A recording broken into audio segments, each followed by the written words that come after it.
Good afternoon. I'm John Iskander. Welcome to the 2014 CDC Public Health Grand Round session for May. Grand Rounds has a newly designed website, so please check it out and update your bookmarks. We have a featured video segment on YouTube called Beyond the Data, which is posted shortly after each session. Continuing education credits for public health grand rounds are available for physicians, nurses, pharmacists, health educators, and others. All of this information is available on the Grand Rounds website. I'm required to read the following disclosure. CDC, our planners, our presenters, and their spouses, partners wish to disclose they have no financial interest or their relationships with the manufacturers of commercial products, suppliers of commercial services, or commercial supporters, with the exception of Dr. Thompson, who wishes to disclose that she served as a site principal investigator for clinical trials from the following sponsors: Bristol Myers Squibb Incorporated, Cepheid Inc., Gilead Sciences, GeoVax Inc., Kowa Research Institute, Pharmasset Inc., Pfizer Inc., Janssen Tibotec Therapeutics, Merck & Co., Tobira Therapeutics, Viv Healthcare, and that she is on data safety monitoring boards of Janssen Tibotec Therapeutics and Viv Healthcare.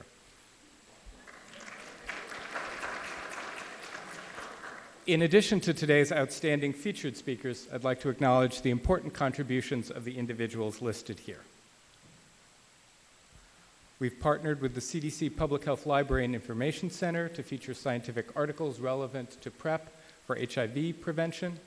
The full listing is available at cdc.gov/scienceclips. Here's a preview of upcoming Grand Round sessions for this summer.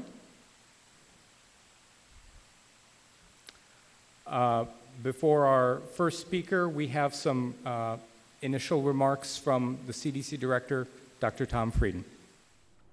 Today, we have more options to prevent HIV than ever. Because of effective antiretroviral treatment, people with HIV are living longer, healthier lives. People with HIV who take their medicine consistently can reduce the likelihood of spreading HIV to their uninfected partners by 96%. Despite this progress, each year, HIV infects about 50,000 people in the U.S. and more than 2 million people around the world. Today, we will discuss a new HIV prevention method that has the potential to reduce new HIV infections.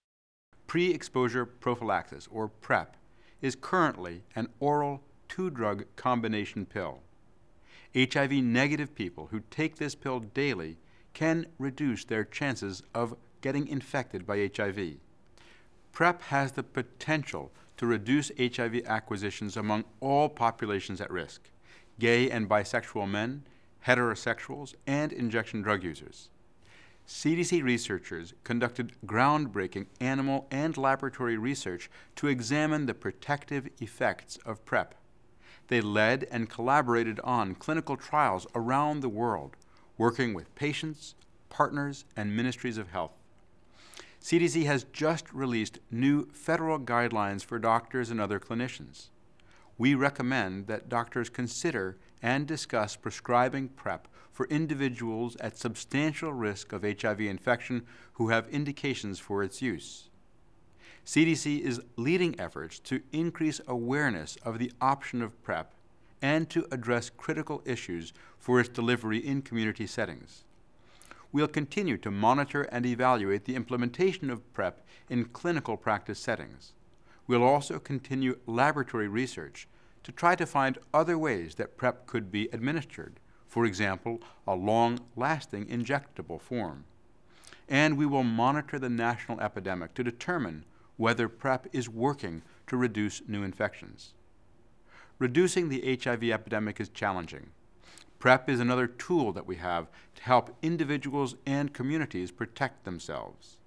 Progress will only be possible through rigorous science, practical implementation, and objective and rapid cycle evaluation of the impact of our efforts. Thank you. Our first speaker today is Dr. Walid Hanene.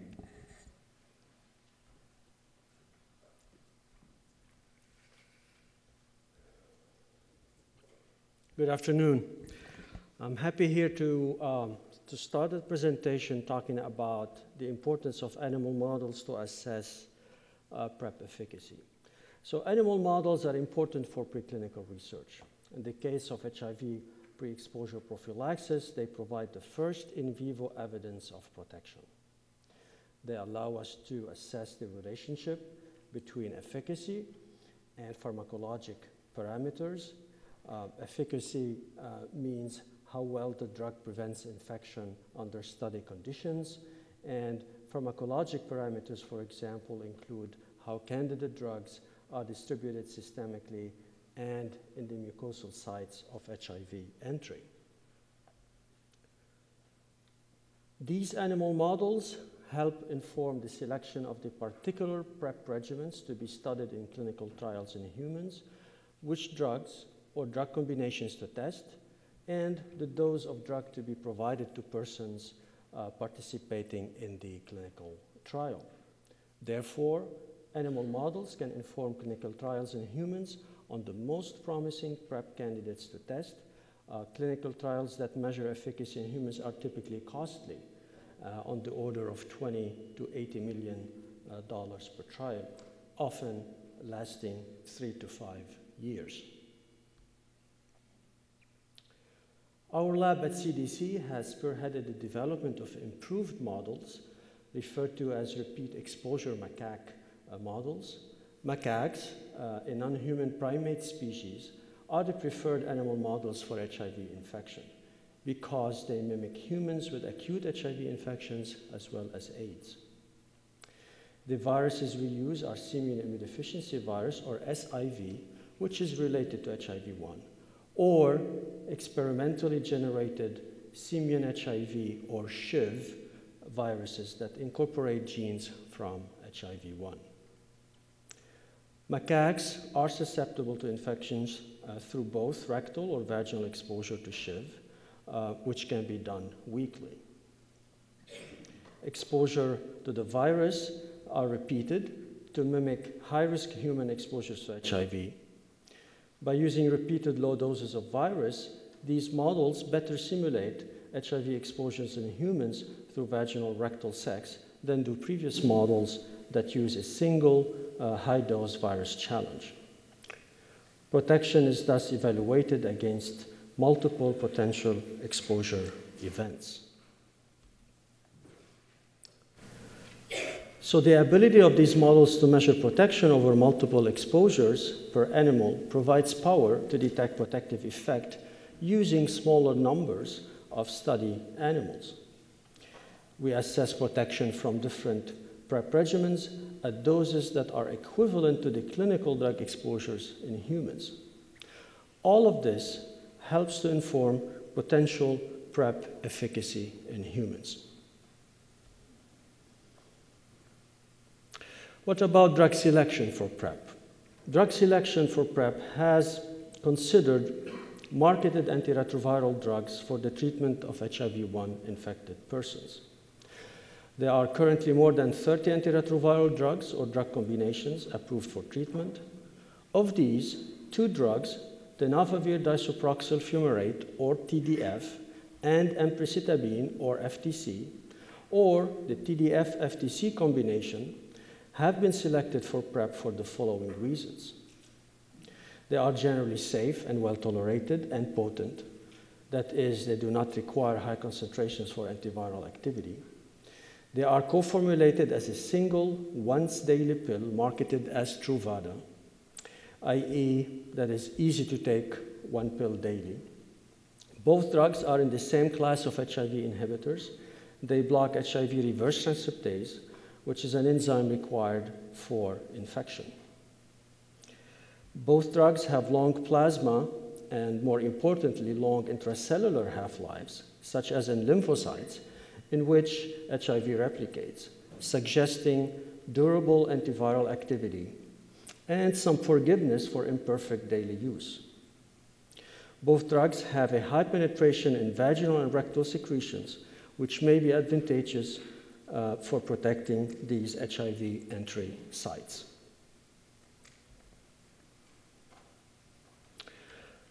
So the design of the rectal PrEP efficacy study we conducted in the repeat exposure macaque model is shown on this slide.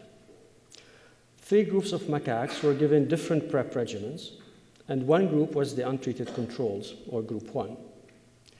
The PrEP regimens included daily oral TDF-FTC combination, referred to as group 2, which is similar to Truvada and has the green arrow pointing to it. The other 2 groups received experimental regimens that are not clinically available. One included daily subcutaneous FTC and a high-dose tenofovir combination, referred to as group 3. That is, in this regimen, the tenofovir dose was higher than that in Truvada. And the other regimen in group 4 had daily subcutaneous FTC alone with no tenofovir. Macaques were PrEP treated for a week before the first rectal SHIV inoculation. The PrEP regimens were given to the animals daily for 14 weeks, as shown in the yellow box, in addition to weekly SHIV exposures. The PrEP-treated animals that remained SHIV negative during the 14 weekly challenges received drug for 4 more weeks. And then in the follow-up period, uninfected animals were followed up for 3 months to confirm absence of SHIV infection. The efficacy data of the PrEP regimen tested is shown on the slide. The x-axis shows the number of weeks that the monkeys were challenged or given SHIV virus, and the y-axis shows the percentage of macaques remaining uninfected through 14 weeks. The red line indicates control animals, animals that did not receive any PrEP drug. The majority, or 72% of infections in controls, occurred during the first 4 weeks, or the equivalent of the first 4 SHIV exposures. Median weeks to infection in controls was 2 weeks, or the equivalent of 2 SHIV exposures. I'd like to draw your attention to the oral daily TDF-FTC that is equivalent to Truvada, shown by the green line and highlighted by the green arrow. This regimen reduced risk of infection by 7.8-fold compared to controls. The FTC high-dose tenofovir given daily and subcutaneously, shown as the black line, was also highly protective, while the subcutaneous daily FTC alone, as shown in the blue line, reduced risk of infection by 3.8-fold compared to the controls. As I mentioned, neither of these 2 subcutaneous regimens are clinical options.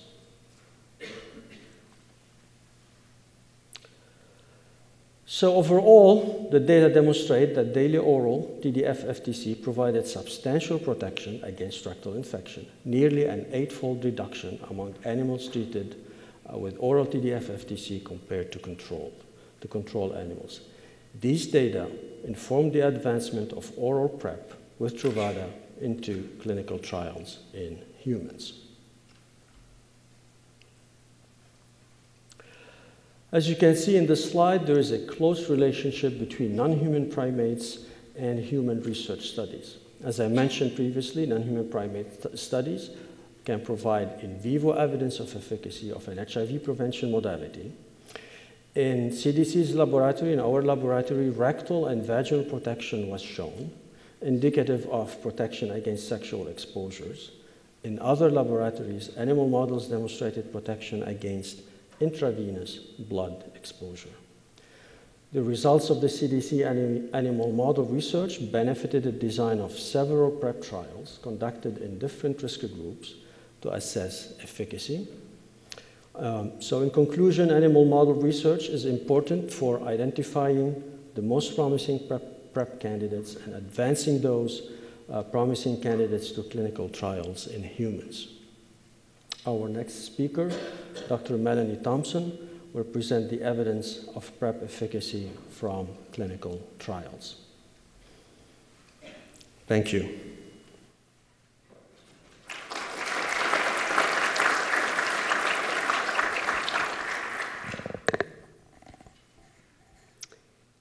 Thank you. Dr. Hanani has described the animal model and data involving daily oral PrEP. And now I'd like to talk about the evidence gathered from human clinical trials on the use of daily oral tenofovir-based PrEP for HIV prevention.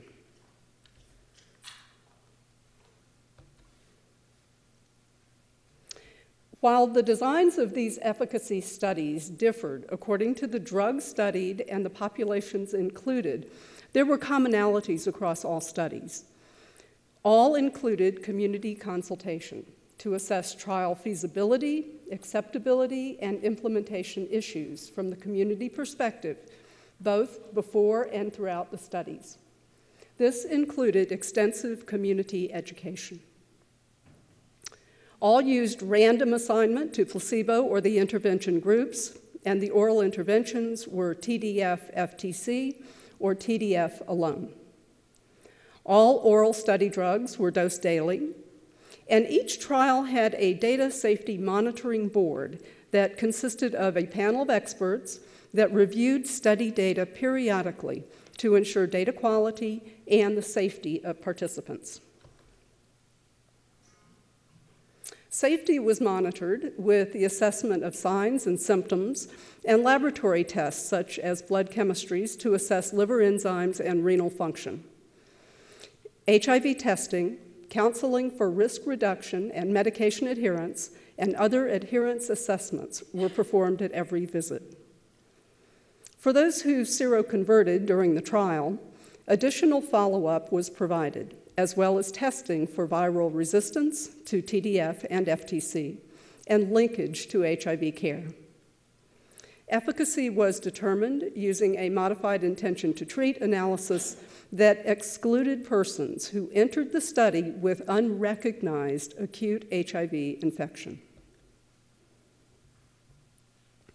6 randomized controlled studies of oral TDF or TDF-FTC were designed to have statistical power to demonstrate effectiveness. 4 studies, shaded in green, demonstrated effectiveness. IPREX studied TDF-FTC in 2,499 men who have sex with men and transgender women who have sex with men across 6 countries. Partners PrEP studied TDF-FTC and TDF alone in 4,747 African heterosexual discordant couples, 1 partner HIV positive and 1 HIV negative, in Kenya and Uganda. TDF-2 studied TDF-FTC in 1,200 sexually active adults in Botswana. And the Bangkok tenofovir study looked at TDF in 2,413 Thai injection drug users.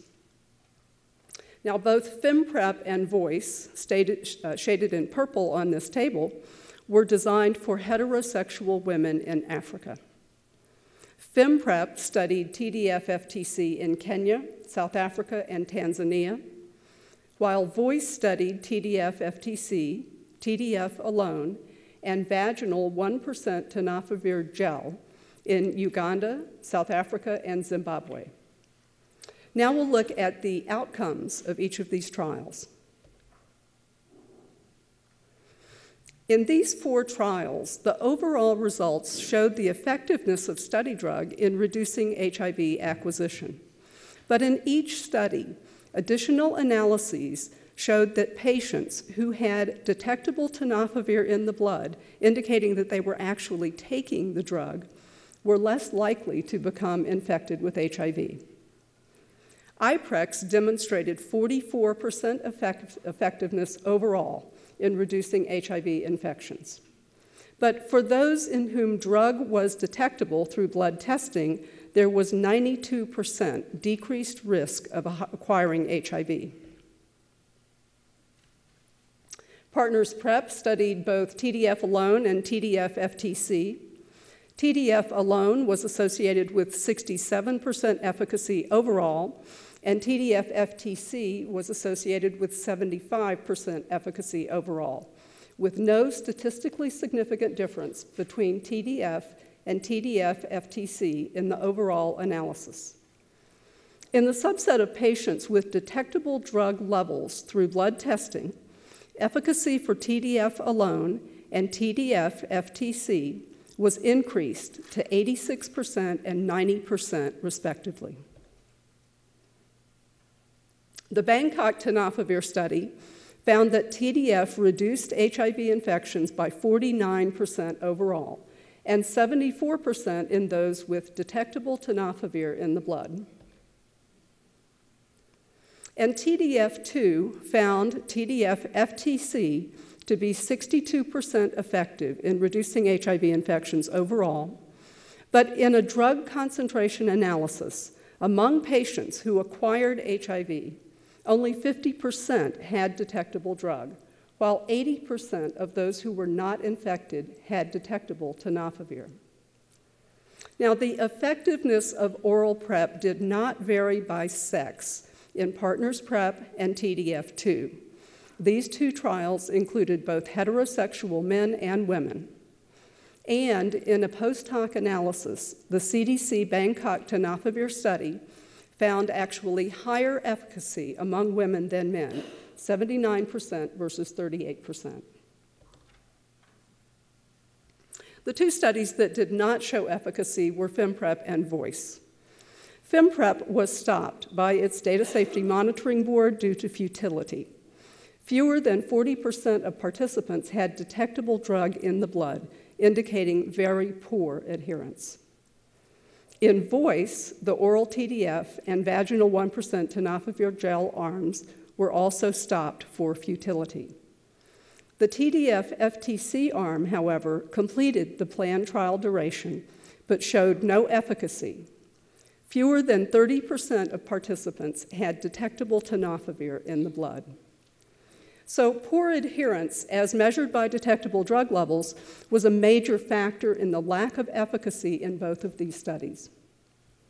Self-reported adherence was very high, and it was not predictive of outcome, except when the patient said that they did not take the drug. In VOICE, no behavioral measures correctly predicted adherence as measured by drug concentration in the blood. Results of safety analyses found no statistically significant differences in deaths, serious adverse events, or markers of kidney function among those randomized to PrEP compared to those randomized to placebo. Some adverse events were more common on TDF or TDF-FTC in one or more clinical trials, including a smaller safety study done among men who have sex with men in the US. The most common adverse events are listed here. They include nausea, vomiting, dizziness, back pain, decreased weight, and some mild laboratory abnormalities.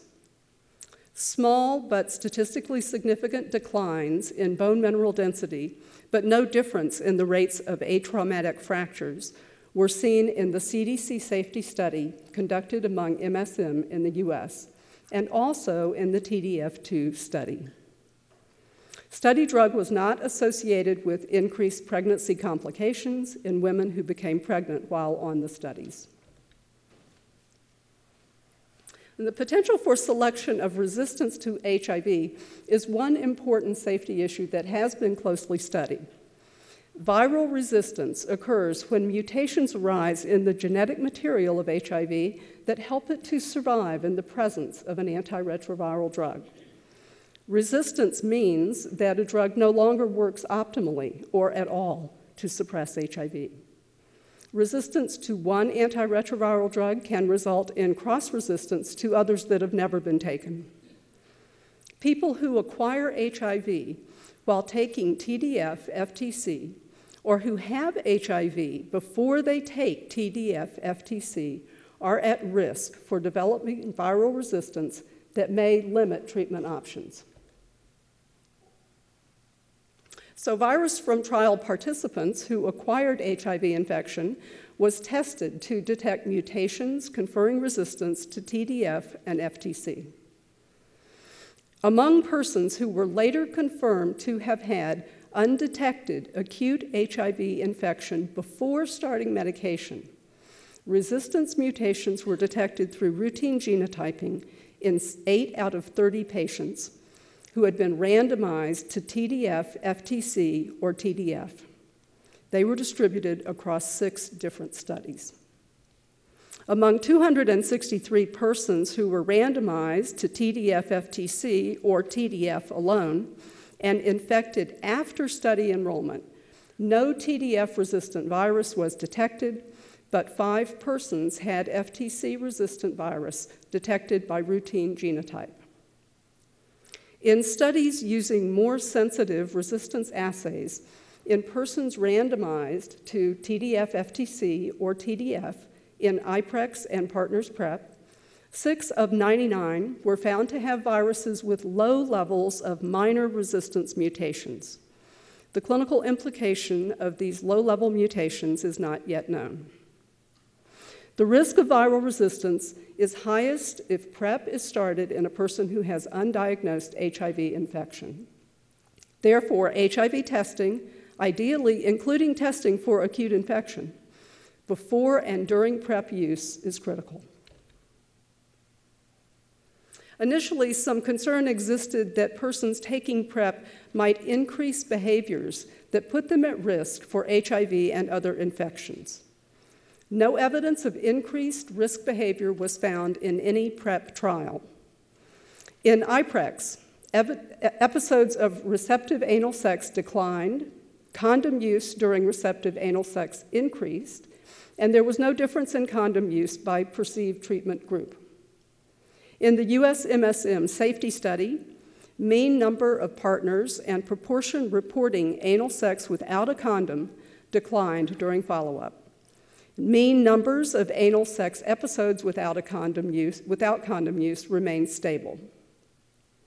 In Partners PrEP, HIV uninfected participants reported declines in sex without condom use. In TDF2, reported numbers of sex partners decreased, and proportion reporting sex without condom use remained stable. And in the Bangkok tenofovir study, participant-reported use of injection drugs, sharing needles, and sex with more than one partner in the preceding 3 months all decreased during follow-up. Clinical trials to date have yielded important findings for implementation of PrEP as a clinical prevention method. TDF-based PrEP was found to be up to 92% effective in reducing risk of HIV acquisition if medication adherence is high, as measured by levels in the blood. To date, risk of viral resistance is highest if persons are started on PrEP with undiagnosed HIV infection, emphasizing the need for HIV testing prior to use and throughout dosing. Ideally, this would include ruling out acute infection. The risk of PrEP acquisition is not completely eliminated. The risk of HIV acquisition is not completely eliminated, so combining PrEP use with other prevention methods is indicated for optimal results. These prevention methods include consistent and correct condom use, offering substance use treatment programs and use of injection equipment that has not been used by other persons, and of course, antiretroviral treatment for the HIV-infected partner in an HIV discordant couple. TDF-based PrEP has an acceptable safety profile based on large clinical trials. But individuals in clinical trials tend to be healthier than the general population. So safety monitoring will be important as PrEP moves into a real-world setting. Healthcare providers who are not HIV specialists need PrEP-specific education, including how to talk with patients about the benefits and risks of PrEP, how to initiate and monitor PrEP in order to minimize toxicity and maximize effectiveness, how to discuss and support adherence, how to support other risk reduction strategies, and importantly, how to manage HIV infection if it occurs. Thank you very much. Our next presenter, Dr. Dawn Smith, will expand on some of these issues.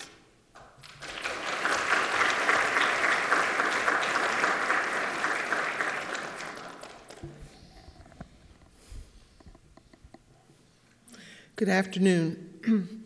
In the next few minutes, I will discuss how CDC and its partners are addressing the program and policy challenges for delivering PrEP as a component of HIV prevention services in the United States. In 2012, the FDA approved Truvada for PrEP in sexually active persons. To address concerns of the FDA review panel and the public, the FDA implemented a risk evaluation and mitigation, or REMS, strategy to reduce potential risks.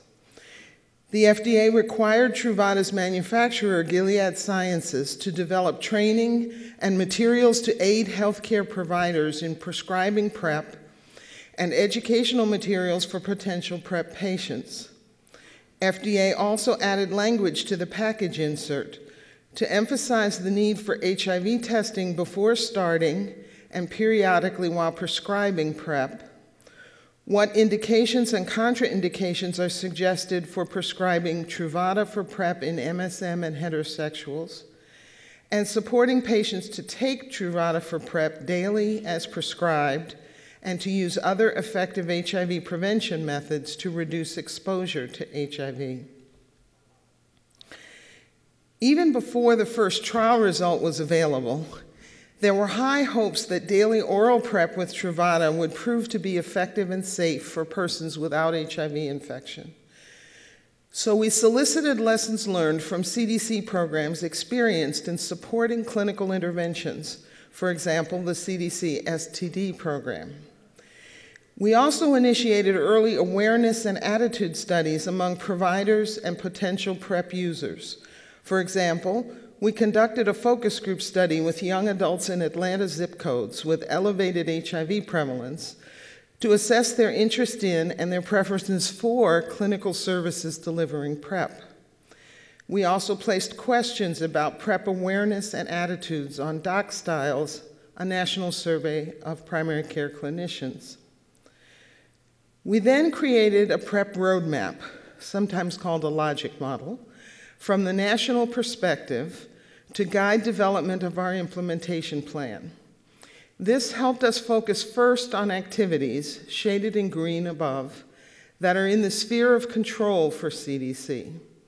Circled elements are those that CDC has addressed with at least one activity. The rest of this talk will cover the work of CDC and its public health partners in the circled elements: consultations, targeted policy evaluations, guidelines, policy development, training and educational materials development, tool creation, and gaining practice-based evidence. We began to assess the needs of stakeholders and to develop potential content for guidelines by forming both internal and external work groups. The external work groups focused on different populations, including clinicians and potential PrEP users. When issues arose that required highly specific expertise, technical expert meetings were held to focus on them. Because Truvada is widely used for HIV treatment, a concern existed that without rapid guidance, clinicians would begin prescribing PrEP as soon as trial results were published, and ineffective or unsafe practices might begin to take hold. So CDC published brief interim guidance documents, one for gay, bisexual, and other men who have sex with men, also called MSM, one for heterosexuals, and one for injection drug users. On May 14th of this year, we published comprehensive PHS clinical practice guidelines for PrEP use with all US populations. These replace all previous interim guidance documents. Daily oral Truvada is recommended as an effective HIV prevention option for sexually active MSM, heterosexual men and women, and persons who inject drugs when they are determined to be at substantial risk for HIV acquisition. PrEP may also be an option for HIV discordant couples during conception attempts or for uninfected partners during pregnancy. No PrEP trials included persons under age 18, and because of the need to be consistent with local regulations about consent issues for minors, PrEP use in this population requires careful consideration. Clinicians should routinely assess medication adherence for all patients being prescribed PrEP and support efforts to reduce practices that present a risk for HIV acquisition. Indications of substantial risk of sexual acquisition for both MSM and heterosexual adults include having an HIV-positive partner, high numbers of sex partners, engaging in sex work, and not consistently using condoms. For heterosexual women and men, living in a community with high HIV prevalence is an indicator of the likelihood of unknowingly encountering an HIV-positive sexual or injection partner. Tools to help providers assess local HIV surveillance data at the county level and sometimes at the zip code level are referenced in the guidelines, and an example of a prevalence map is shown here. Indications for injection drug users include having an HIV-positive injection partner, sharing injection equipment with any other person, and having relapsed from recent drug treatment. Clinicians will need to document the absence of contraindications for the use of PrEP by excluding those with acute or established HIV infection, those with compromised renal function, and those on medications that may adversely impact renal health. Patients who have active hepatitis B infection can be prescribed PrEP. When stopping PrEP, close monitoring is required for potential flares of hepatitis B that can result in liver damage if not detected quickly and treated. Patients with indications and no contraindications should be prescribed Truvada 1 pill daily. Refills for no more than a 90-day supply should be provided to ensure repeat HIV testing every 3 months. To reduce the risk of infection with HIV-resistant virus, clinicians must identify patients with acute or established HIV infection, both before initiating PrEP and at follow-up visits while on PrEP. This abbreviated figure summarizes the key steps.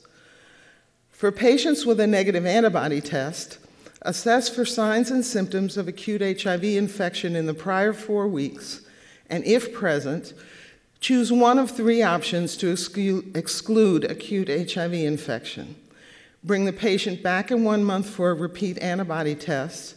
This is useful mostly before starting PrEP. Send a blood sample for a 4th-generation antigen antibody test approved by the FDA for diagnostics, or send a blood sample for an HIV viral load assay.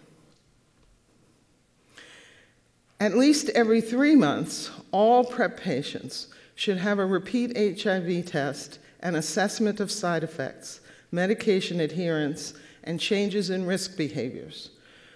Renal response to Truvada use by estimated creatinine clearance should be measured at 3 months and then every 6 months while on PrEP. MSM should have extragenital testing for gonorrhea and chlamydia every 6 months if asymptomatic, and at any time when symptoms are present.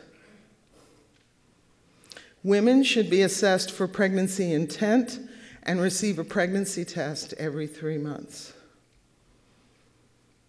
IDU should be assisted with access to drug treatment services and clean needles and syringes according to the regulations, laws, and services that are available locally. A clinical provider supplement was also published that contains some patient education materials and training information. Patient fact sheets in English are in the supplement, and Spanish versions are on the website. For clinicians, additional materials are provided that may be useful in clarifying PrEP requirements with patients, screening or counseling patients, and establishing clinic quality metrics for PrEP-related care. Several additional tools have been developed to aid clinicians providing PrEP.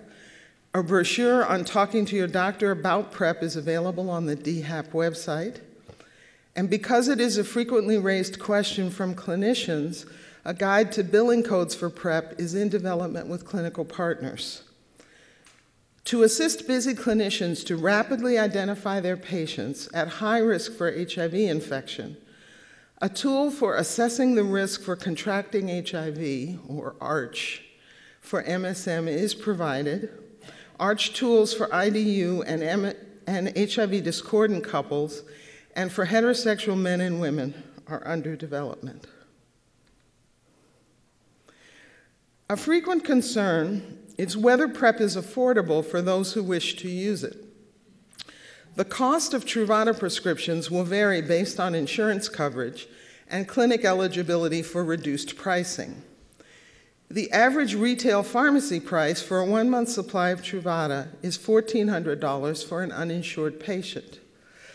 However, most private, employer, school-based, and public insurers provide coverage for PrEP medication and care.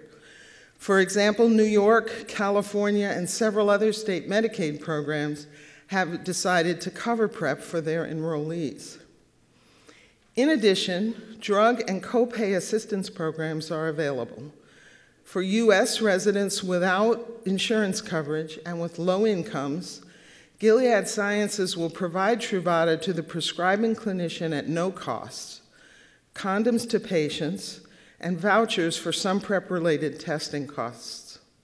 Washington State has established its own drug assistance program.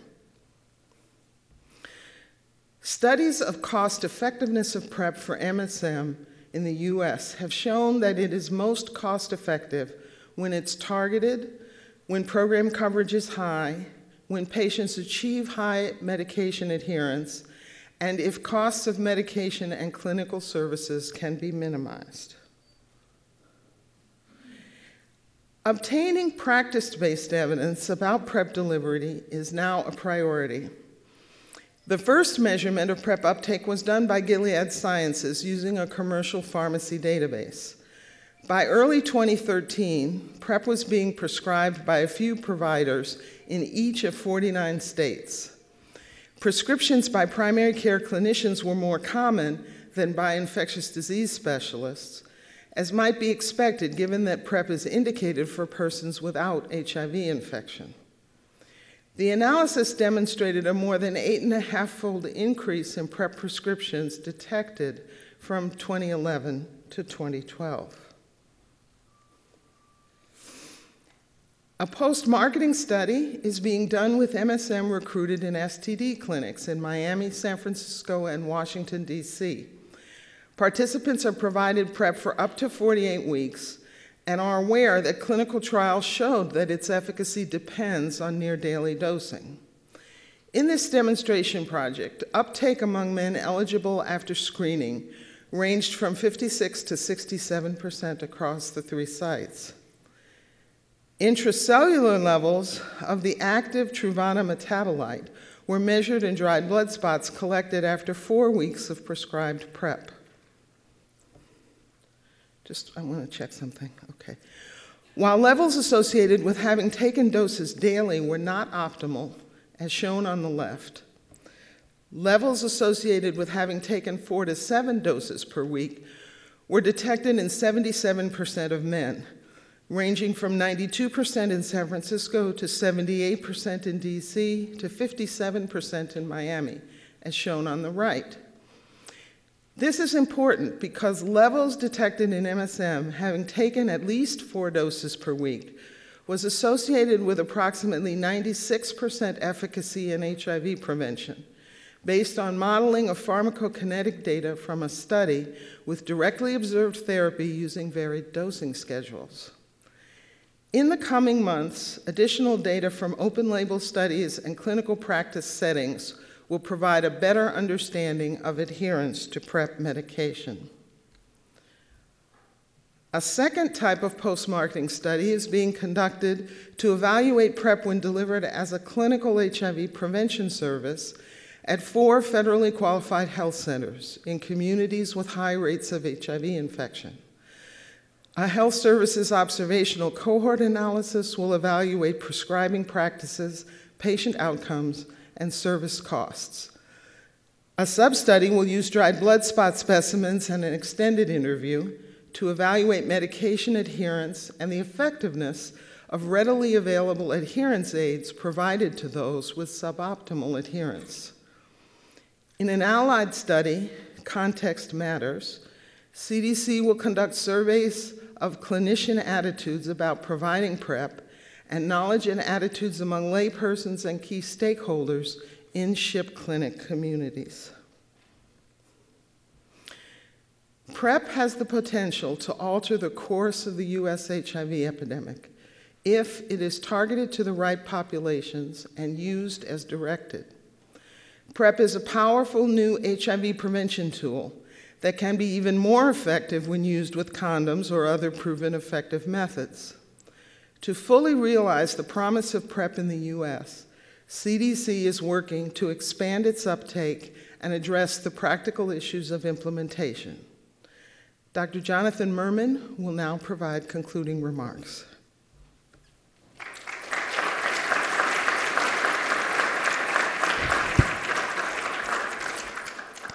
Well, good afternoon, and thank you very much, Drs. Hanene, Thompson, and Smith, for some very exciting data and public health program information. Your presentations highlighted 3 important points for me. The first is that hard work and long-term strategic approaches are truly the road to better public health. You traversed the entire continuum of public health, from basic science on the most effective, safe, and potentially effective pharmaceutical agents to animal studies of specific regimens and modes of exposure, to clinical studies of safety and acceptability, to phase 3 trials of efficacy, to pilot programs of real-world effectiveness, to formal national guidance. And although this has taken years, and I did notice that at least 2 of you have gray hair in the interim, it is the essential process for having a lasting effect in public health. So what more can I ask? Thank you. Congratulations. The second point is that desperate times require thoughtful, cost-effective approaches. With 2.7 million new infections occurring each year worldwide and 50,000 in the US, effective new approaches to prevent HIV are urgently needed. And while a vaccine or a cure may one day end the HIV epidemic, PrEP does have the potential to alter HIV today. But we are being asked the fundamental questions of public health. What should I do with this new intervention? Who can benefit? Will it reduce the incidence of infection and the intransigent disparities that plague HIV prevention nationally and worldwide? How can we make the healthy choice the easy choice by continuing to innovate new, longer-acting, easily taken PrEP? Our job is to implement PrEP enthusiastically and carefully, and to monitor our progress. And third, stay vigilant for untoward effects and collateral damage. If taken, PrEP works. It will increasingly be available, and it will prevent HIV infections.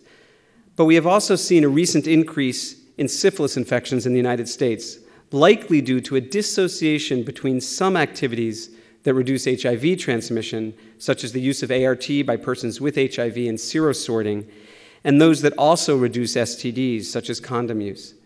We should incorporate PrEP into a larger framework of sexual risk reduction education and learn the best way to reduce HIV, STDs, and save lives. This is the fundamental job of public health. So now I'd like to welcome questions and comments from the audience.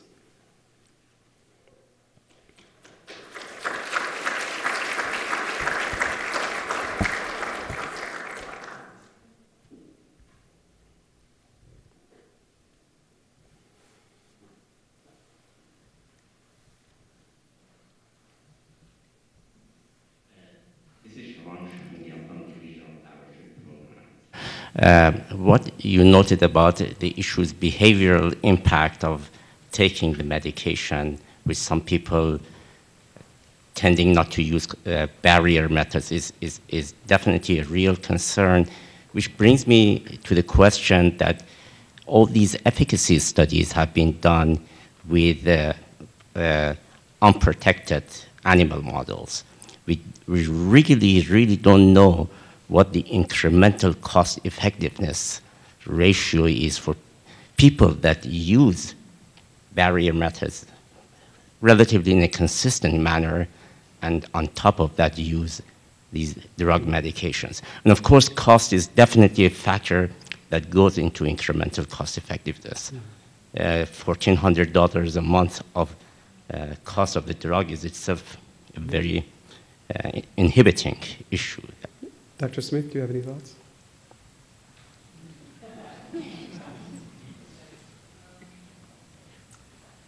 There's a couple of things. First of all, the modified intent to treat numbers, all of those numbers are in fact incremental efficacy numbers.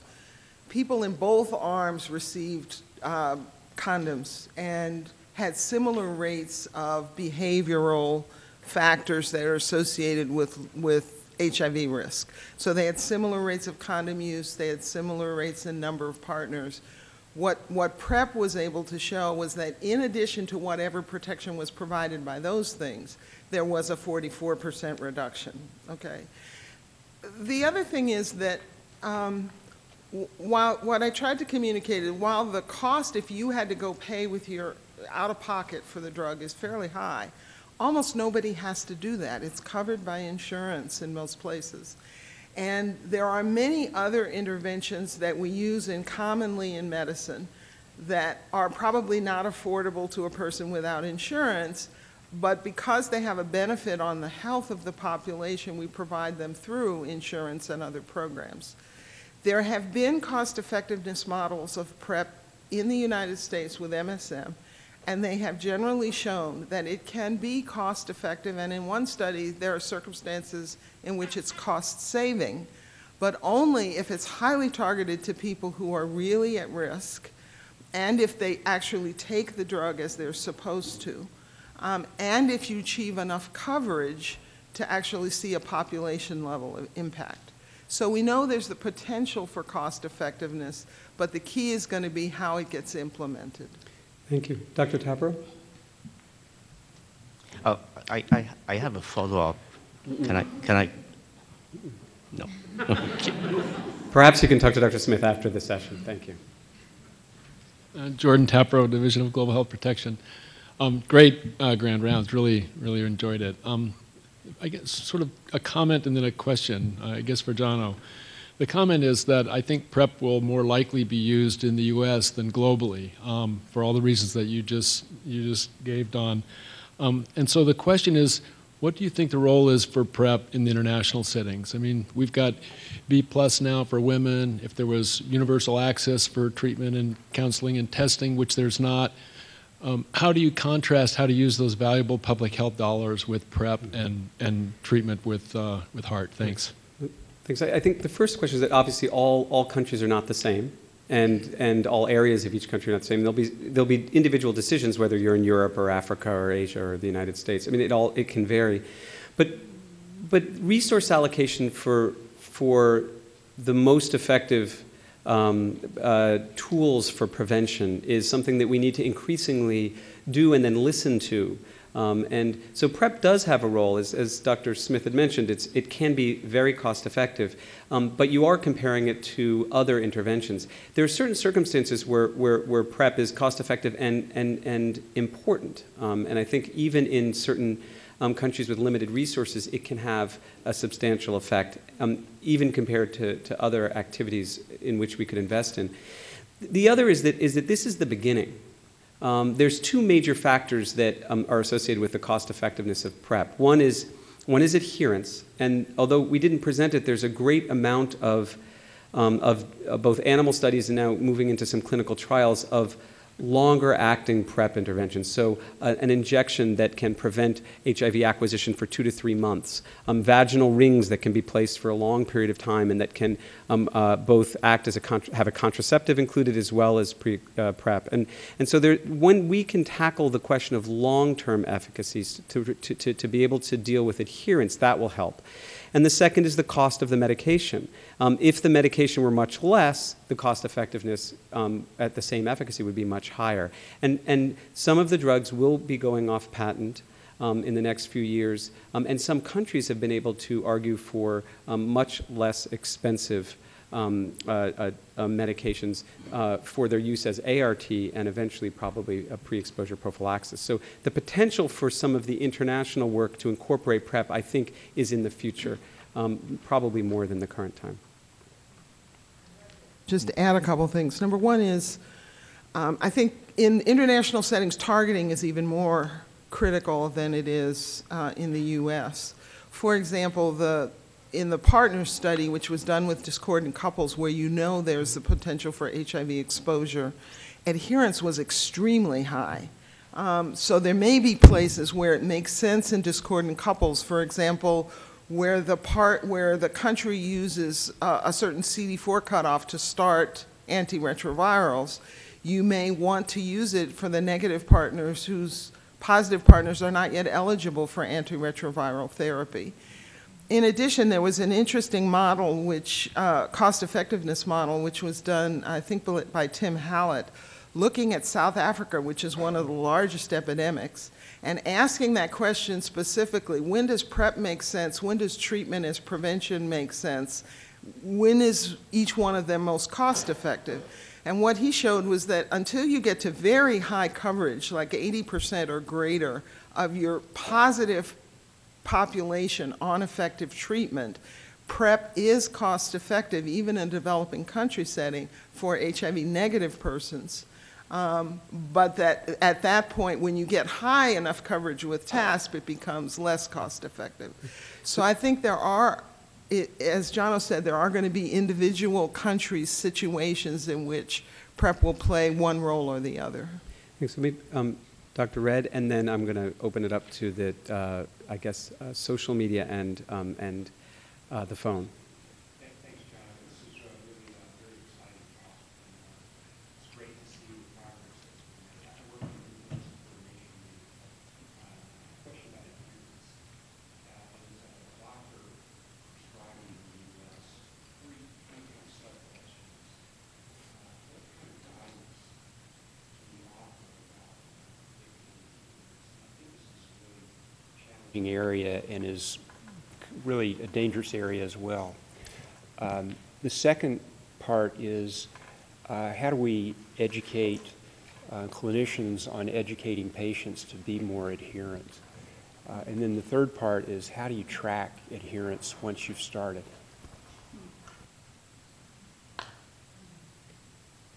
Well, I'll try to tackle that by saying, first of all, I don't think we have excellent guidance on any of those. Adherence is very difficult to monitor. I think you saw that the best self-report is that a patient isn't taking the drug. That's the most reliable self-report. And yet, at the same time, in adherence guidelines for HIV treatment, we recommend asking patients about adherence. Why do we do that? Well, I think there is value in getting clinicians to talk with patients about their adherence, just bringing up the subject. And honestly, it seems simple, but the truth is that it's often not done. So I think in terms of treatment, but also in terms of PrEP, just bringing up the subject, talking about adherence. For me, in a clinical situation, especially when I know or suspect that someone is not adhering, it's really helpful to me to find out what the barriers are. So when do you miss doses? You know, can you tie that to anything? So talking with the patients in more depth about the circumstances that cause them to miss drugs or that side effects that may come up that they may not be talking about. So I think part of it is conversation. There are some interventions that have been tested and shown to improve adherence. For example, there are some text messaging interventions that have been studied that actually seem to have a beneficial effect on adherence. Again, that's something that may be appropriate for some settings, not for others. In the treatment world, we've pretty much found that pill counts at a clinic level, doing pill counts every time somebody comes in isn't terribly helpful. If somebody brings back all their pills, then they didn't take them. But if they don't bring back their pills, you're not really sure where they went. And it's time consuming and so on. I do think that there is some value in pharmacy databases and prescription filling records. That's been shown in the treatment community. If you can track whether prescriptions are actually filled, that can also be helpful in guiding discussions about adherence. But I think we have a lot of work to do, and this should be scientific work. This should be studied in controlled conditions and really trying to understand what is the best way to improve adherence for people. So it is the Achilles heel of PrEP, just as it is the Achilles heel for treatment, and we're just at the beginning of this exploration. Thank you. Susan, do we have any? Yes.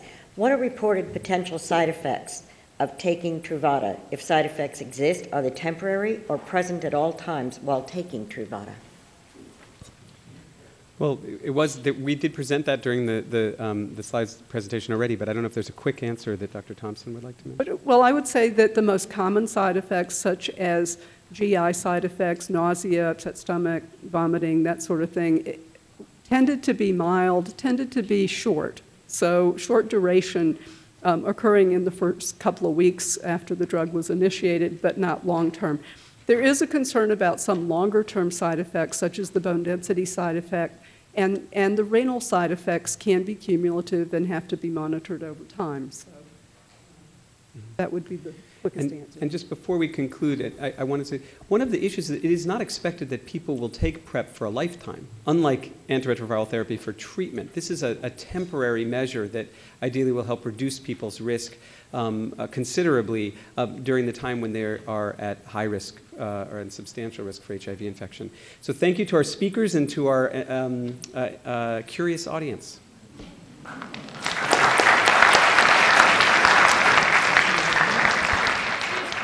Please join us in 4 weeks for next month's Grand Rounds on hepatitis C. Thank you.